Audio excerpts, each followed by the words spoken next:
Hey everyone, it's Kenji, and we're gonna make some fried chicken.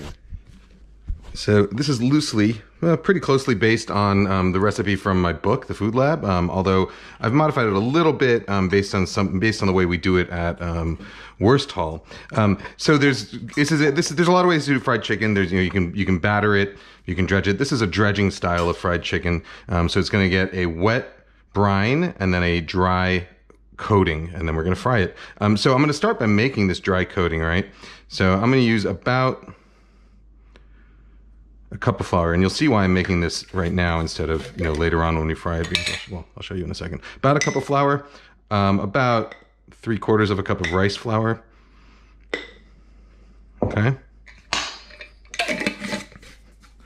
Then a couple teaspoons of baking powder. Give it that leavening, make it lighter. And then a big pinch of salt. Okay, so I'm gonna set that aside, and now I'm gonna make a spice mix, all right? So there's not 11 secret herbs and spices in this one, it's just a few, but they work well together and I like them. So about a tablespoon of paprika. This is kind of hot paprika, so if I was using regular mild paprika, I would add also sort of a pinch of cayenne pepper if I wanted a little bit of heat to it, but you could also go no heat at all. A couple teaspoons of oregano.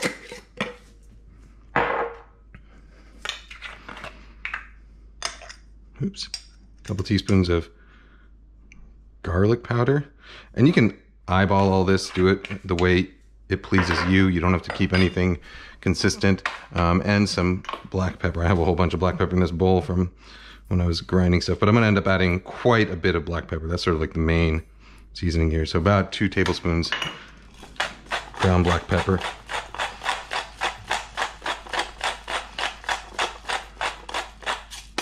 All right, now I'm just gonna mix up that spice mixture. Add a pinch of salt, add about a tablespoon of salt to it also. Mix it all up. This spice mixture, by the way, it's a good sort of all-purpose rub. Like you can do this on, if you're gonna grill chicken or grill a steak, do barbecue. This would work nicely on there. All right, now I'm gonna take about 2/3 of this mixture and put it straight into that flour dredge. All right, so that's gonna be our dredging mixture here. This is what we're gonna coat our chicken with at the end. Now we're also going to make a batter, brine basically. So that brine consists of buttermilk. If you don't have buttermilk, you can use a mixture of yogurt and regular milk, like half and half. That'll work fine. About a cup of buttermilk I'm putting in here. I'm gonna add an egg.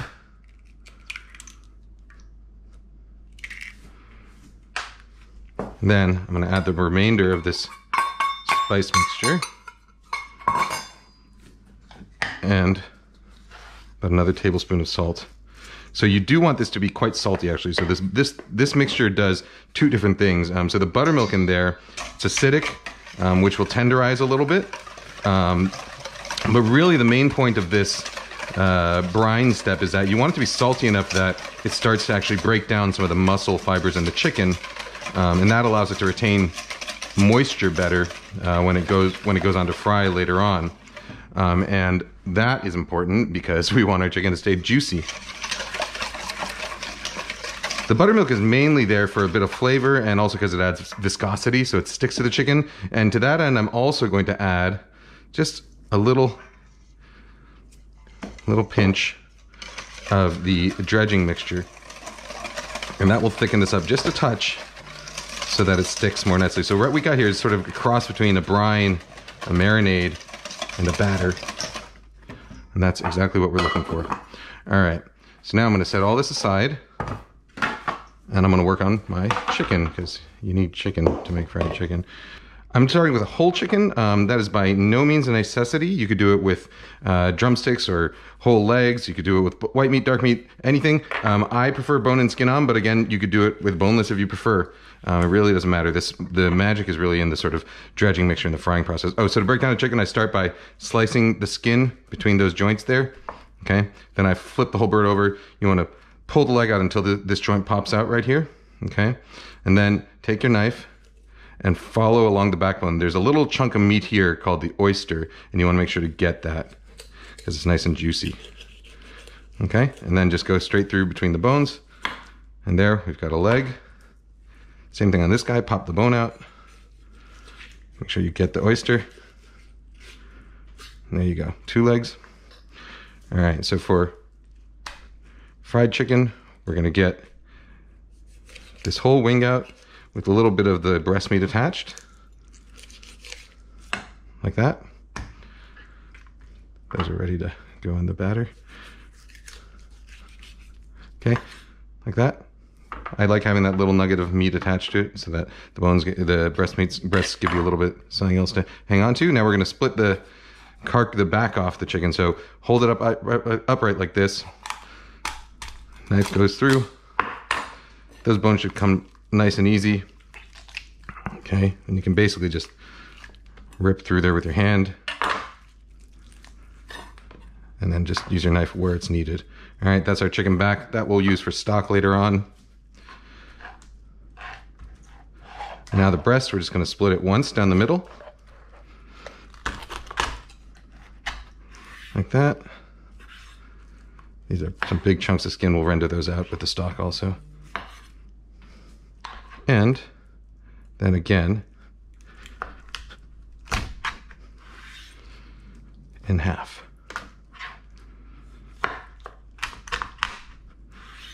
Okay. And then finally, we're going to split the drumsticks and thighs. So when you move it, you can find where the joint meets, right around there. Okay. And you want your knife to go in between those joints, just like that. And if you get a little false start, you can always pull your knife out and reset, but you should be able to find that joint pretty easily. All right, so now we've got our, how many pieces of chicken is that? 1, 2, 3, 4, 5, 6, 7, 8, 9, 10. 10 pieces of chicken. All right. I'm gonna toss this up, make sure everything's nicely coated.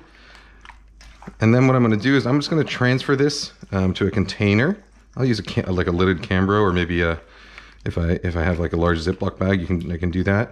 But put it in a container and let it sit in the fridge overnight, at least overnight. You can go up to a couple nights. I've done this up to 2 or 3 nights, and it actually comes out even better, juicier. The longer you let it sit in this marinade, the juicier it's going to get, you know, until it starts to rot.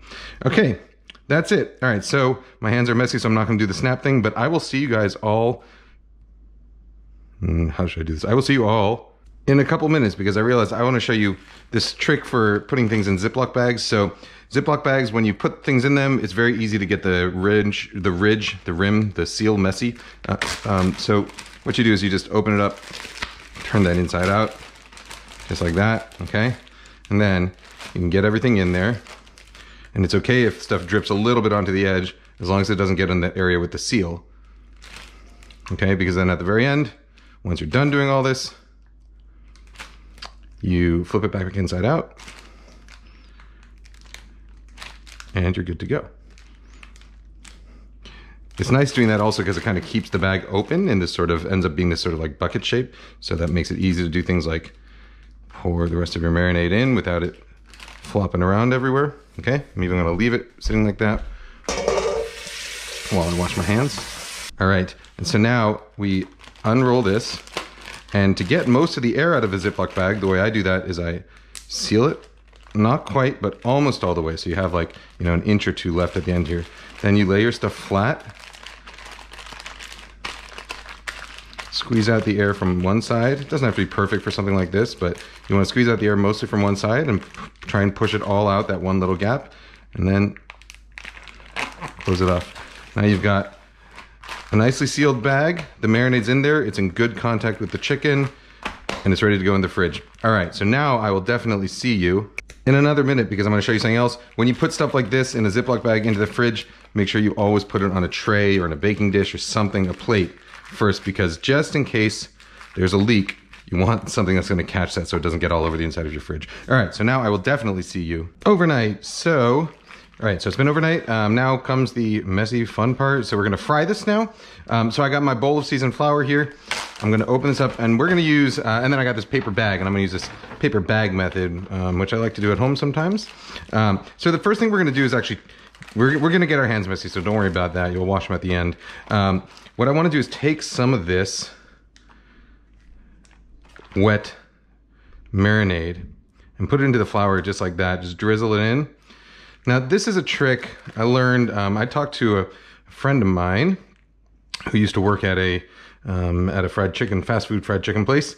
And what he told me was that as they dredged their chicken, the flour that they dredged their chicken in, as they did more and more chicken through the day, the flour would start to get these little clumps in it from the extra marinade, buttermilk that got into it, and that those clumps would actually stick to the chicken and make the later batches of chicken better than the first batches because they add all these sort of extra nooks and crannies. So what we're doing is kind of artificially getting the flour to that stage. So we're just going to drizzle in a couple tablespoons, a little bit of that mixture so that your flour gets a little bit clumpy like this. You see how it's clumping up a little bit? That's what we're looking for. Now, we're going to add our chicken. Going to add a piece at a time. Make sure it's nicely coated in the flour so that they don't stick together and so that there's no sort of pockets of dry flour remaining. Or sorry, of wet chicken. We want it all to be nicely dredged. And then as the bowl starts to fill up, we're going to dump them into this paper bag. It's just a shopping bag. Okay, we'll keep going.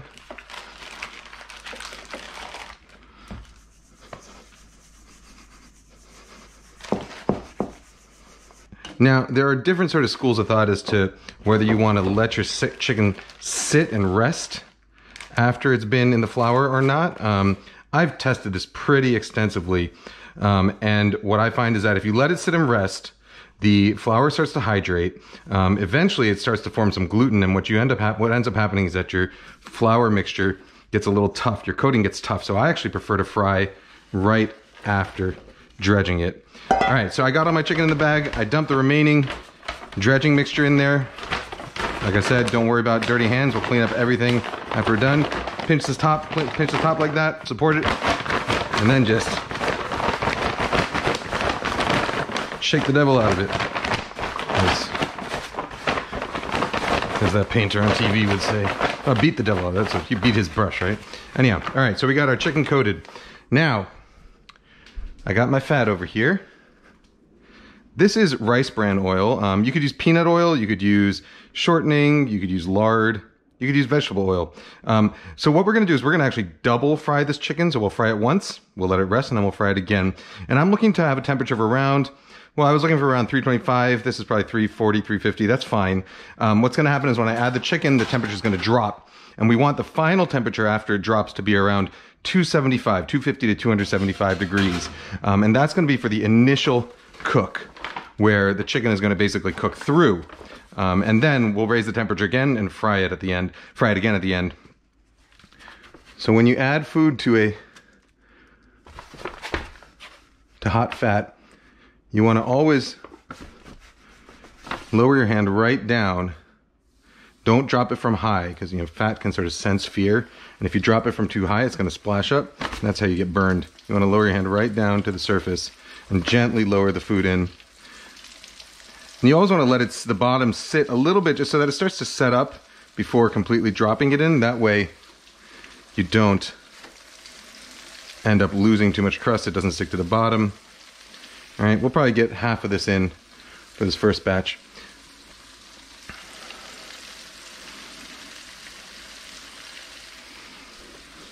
I don't know, maybe we can get it all in. Should we give it a try? Yeah, let's go with that for now.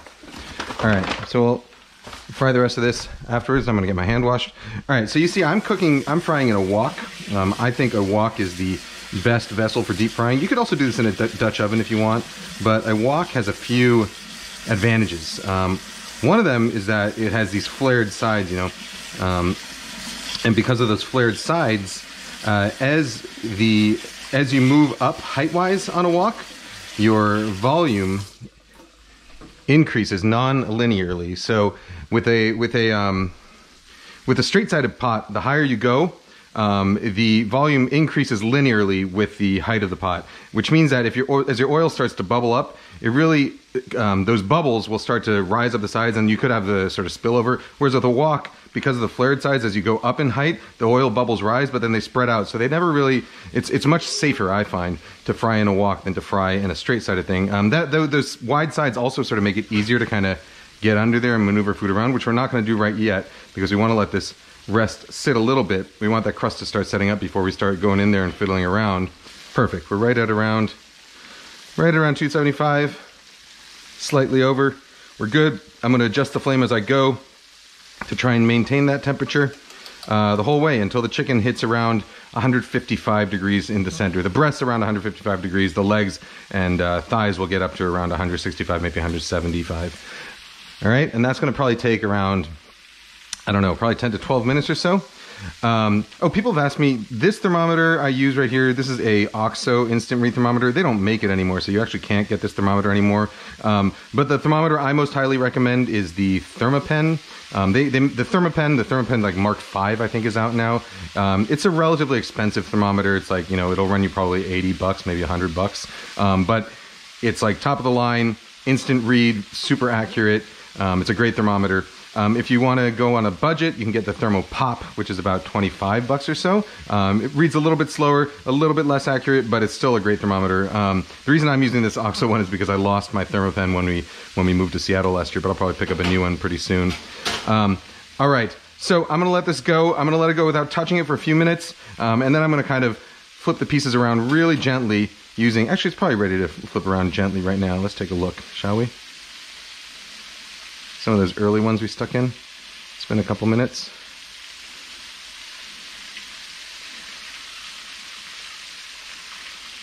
All right. The reason you want to move it around, well, first of all, to promote sort of even cooking, but I also don't like when my chicken sits at the bottom and sort of gets, wherever it's in direct contact with the metal, it's going to cook a little bit faster. And so if you don't flip your chicken around, it ends up getting these sort of dark spots on the crust, which I don't love the look of or the flavor of, so I like to keep them moving around a bit. But you got to be real gentle in this stage. You want to really kind of get under and very gently flip it so that you don't lose your crust. You want that crust and the skin to have that cosmic oneness. All right, so I'm just gonna let this fry. Basically just do what I just did for the next few minutes until it comes up to temperature, and I will see you then. So I will see you back again in about 20 minutes. It's actually been about 20 minutes, a lot more than I anticipated, because these chicken breasts are actually huge, which I should have accounted for. But I've already pulled out one of the legs and the wings that I was going with before because they hit their temperatures. But these chicken breasts, 152, they're getting close. And then what I'm doing is, oh, that guy's done. All right, what I'm doing is, as the pieces are done, I pull them out. And don't worry if they're not super crispy right now. They're not supposed to be. And as space clears up in the wok, I've been adding those remaining pieces. So I've already got 2 more pieces of chicken in there, the thighs. And then as more space clears up, I will add in the remaining pieces and keep going. So basically you just want to keep the chicken, you want to monitor it, you want to take it out as it hits its target temperature for each piece. That's around 165 for dark meat at least, and at least 155 for light meat. In this particular case, it doesn't really matter if your chicken overshoots its target a little bit. You know, oftentimes, like if you're roasting a chicken, for instance, if you overshoot that target temperature, the meat gets really dry. When you've been brining it all night like this, that sort of acts as a safeguard against drying out. So even if you overshoot the target a little bit, your chicken's still going to end up plenty juicy, so don't worry about that. But you do want to hit the minimum at least. And again, don't worry if it's not crispy. We will deal with that shortly. All right, there we go. That one's done. Okay, I'm gonna keep frying and I will come back to you when this is all done. So I will see you in 15 minutes, about 15 minutes. All right, so all my chicken is up to temperature. I'm just taking the last piece out now. And like I said, these crusts are not gonna be extremely crispy right now. In fact, they're gonna be quite delicate, so you wanna be very careful with them. That's why, by the way, I would not recommend using tongs for this process. You want something like this, a flexible spatula, so that you get under the chicken and really move it around without the risk, or at least minimizing the risk of getting that, of scraping that crust off, because you don't want that to happen. Although it can still happen, of course, so you still gotta be careful. But I don't know if you can see this, but you see how nice and craggly these chicken pieces got? Super craggly. All right, so now to crisp them up, so at this stage, by the way, the reason we're double frying is because when you fry your chicken once, and this is true when whether you're frying chicken or onion rings, or you know, anything that you're going to, anything that you want to build a nice crust on, that doesn't get soggy. When you fry it once, some of the moisture is going to come out and evaporate. That's what causes all the bubbling when you fry things. That's the moisture evaporating, and that's part of what's going to get your crust to be crispy. But you still have quite a bit of moisture sort of underneath there in the meat itself and in the lower layers of the crust that never really make it out. And so as your chicken kind of sits, that moisture is going to then start migrating towards the exterior, and that's going to soften up your crust pretty quickly. And so what you want to do is you want to let your chicken, so fry your chicken so that it's cooked all the way through, and then let it rest a little bit, so that that moisture has a chance to start coming out again. And you can see the ones that I pulled at the beginning are actually really kind of mushy. And that's all the moisture from underneath coming out and soaking into that crust, and softening it up again. And that's good, because now what we're going to do is we're going to fry it a second time at a higher temperature. And we're going to drive off that moisture again. All the moisture that went into that crust is going to go out again. And so you're going to end up with an extra dry, extraordinarily crispy crust.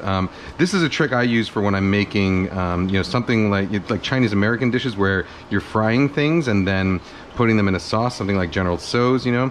I think Andrew Ray, Binging with Babish, he did a version of my General Tso's chicken recipe on his channel, where you can go and see, and I'm pretty sure he does the double frying process there too. I'm pretty sure he does, maybe he doesn't, but if he doesn't, you should.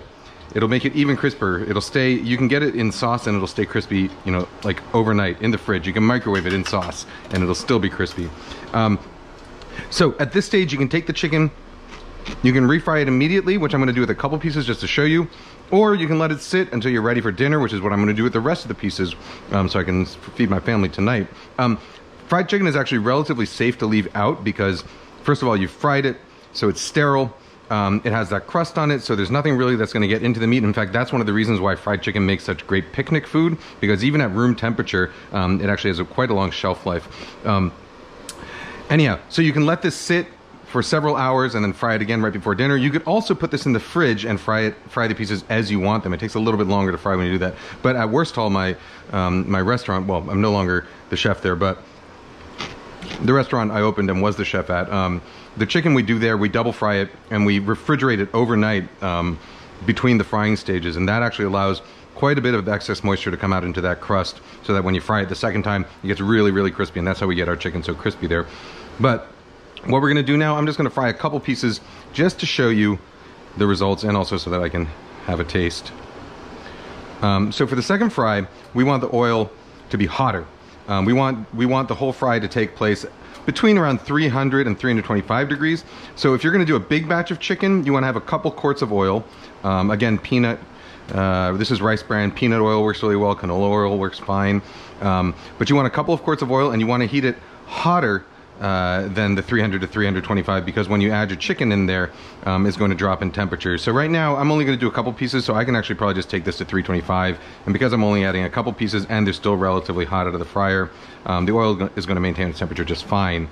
But if I was refrigerating these overnight, or I was going to do the whole batch at a time, I would probably heat this oil to 375 or so that as I added the chicken pieces, it ends up being at around 300, at least 300 that is. I like to have one of these handy whenever I'm frying, so I can skim it and make sure that the oil stays clean, at least relatively clean. If you're lucky enough to have a deep fat fryer, you know, a countertop deep fat fryer, or if you have a restaurant where you have a real deep fat fryer, one of the big advantages of a restaurant style or even a countertop fryer is that the heating elements are actually raised above the bottom of the oil vessel, whereas when you're frying on a countertop, on a stovetop, the heat comes from the bottom, and so anything that falls into the oil ends up sitting at the bottom of the container, no matter what, or the pan, no matter what kind of pan you're using, and so that causes it to burn, which can cause your oil to break down faster. Whereas with a restaurant style fryer or a countertop deep fat fryer, the heating elements are above the bottom of the oil, so when things fall off your chicken or whatever and settle to the bottom of the pan, they don't come in direct contact with the heating elements, and so they actually don't burn as easily. All right, so our oil's at around 345 right now. I just tested it. I'm gonna carefully lower a couple pieces of chicken back in. We'll do that guy, and we'll do this guy. Now this stage of frying is only gonna take a couple of minutes, especially because this chicken's already pretty hot. If it was coming out of the fridge, I would do, I think at the restaurant, we set the timer for 3 minutes. And that's for chicken thighs. For big chicken breasts like that, you'd probably do 4 or 5 minutes. You don't have to let it come all the way back up to the same temperature again the second time. Letting it come up just till it's warm enough to eat in the center is just fine. What you're really looking for is getting that nice golden, ultra crisp crust. As that fries, I'm gonna get a little landing bowl ready.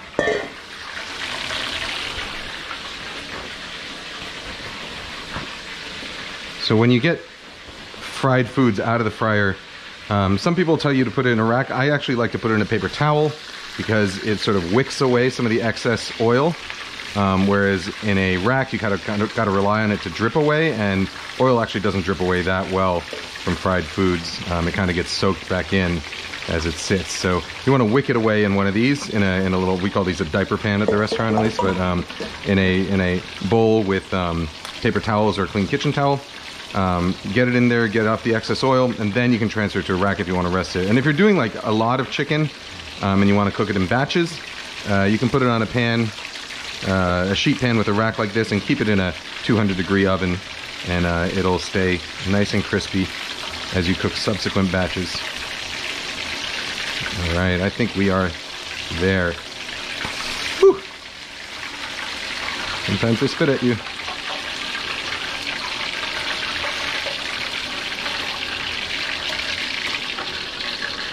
All right, I'll shut this off for now. Oh boy. And let's get a plate for this, so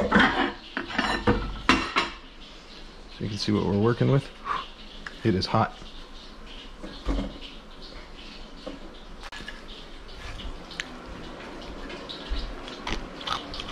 I didn't season it. Should have. Always season things right when they come out of the fryer. I had an old chef who used to say, I don't care if you're frying dog crap. Well, he didn't say crap, but he said another word. He said, I don't care if you're frying dog crap. As soon as it comes out of the fryer, you season that dog crap. You want to season hot food while it's hot. All right.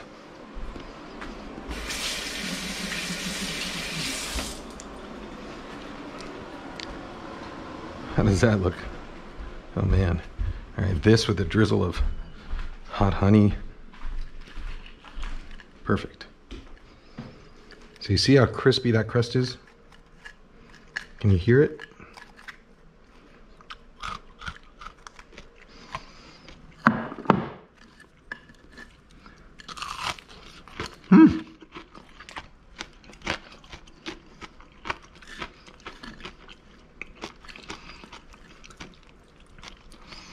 As my friend Ed Levine would say, that is some serious fried chicken.